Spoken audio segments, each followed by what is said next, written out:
গাড়িতে হাত দিচ্ছেন কেন? Sorry sorry sorry. পিছে যান, সরে যান। জি। গাড়িটা কিন্তু খুব সুন্দর। সেরকম একটা গাড়িতে যদি উঠতে পারতাম তাহলে স্বপ্নটা পূরণ হতো। একটু দেখতে থাকেন। গাড়িটা আপনাদের না? আমার বয়ফ্রেন্ডের। আপনার বয়ফ্রেন্ডকে একটু একবার অনুরোধ করবেন যে আমারে যদি শুধু একবার উঠতে দিত, খুব খুশি হইতাম। এই, আপনার কি মাথায় সমস্যা? আপনি এই গাড়িতে উঠলে আমার বয়ফ্রেন্ডের গাড়ির সিট ময়লা হয়ে যাবে। ঠিক আছে।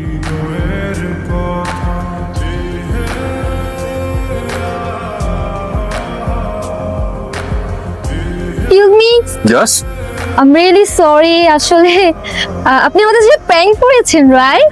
হুম। I'm really sorry. আমি আসলে কার্ডটা যে আপনার না বুঝে কত কিছু বলে ফেলেছেন। It's okay. আপনার নাম্বারটা একটু দেওয়া যাবে please? No I am sorry. আমি আসলে গোল্ড ডিগারদেরকে আমার নাম্বার দেই না।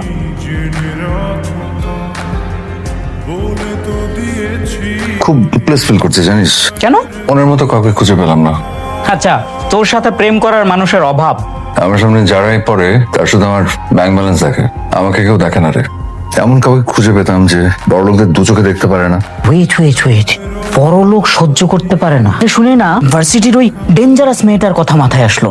কি যেন নাম মেয়েটার? শামা। এটা যদি সত্যি হয় তাহলে আমি এটাই চাই। কিন্তু গিয়ে লাভটা কি? এই মেয়ে তো বড় লোকদের দেখতে পারে না, আর তুই তো টিউটর। আমি ওখানে যাব আমার আইডেন্টিটি লুকিয়ে। ওখানে আমি কোনো বড় লোকের ছেলে না। ওখানে আমি হব একজন সাধারণ মধ্যবিত্ত বেকার যুবক যে কিনা টিউশনি করছে। শোন, মিশন শামা শুরু। রেডি?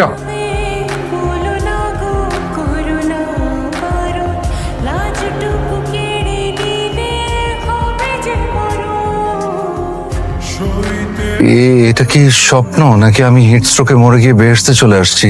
সে কি আসমান থেকে টুপ করে এসে ছাদের উপর এসে পড়লো? মামা খোদা চাপ দেতা হে, ছাপ পর ফার্ক দেতা হে। আপনারা কারা? আসসালামু আলাইকুম। জি আমি রিফাত, ওই সজীবের চাচাতো ভাই। আমরা দুজন ওই কাজের খোঁজে এসেছি। আমি ভিকি, রিফাতের কাজিন। সজীব ভাই আপনাদের কথা বলেছে। আপনি কি করেন? আমি কিছু না, আপাতত বেকার, টিউশনি করছি। ও, 10 তারিখের মধ্যে কিন্তু ভাড়া দিয়ে দিতে হবে, না হলে বাবা রাগ করে। আর শোনেন, এই বাড়িতে যদি থাকতে চান তবে খুব সাবধান। বাড়িতে কোনো বড়লোকি চাল চলবে না। বড় লোকদের আমি দু চোখে দেখতে পারি না।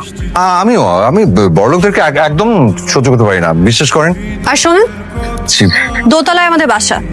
আপনাদের যদি কোনো হেল্প দরকার হয় আর আব্বু আমাকে বললেই হবে। চল কনা।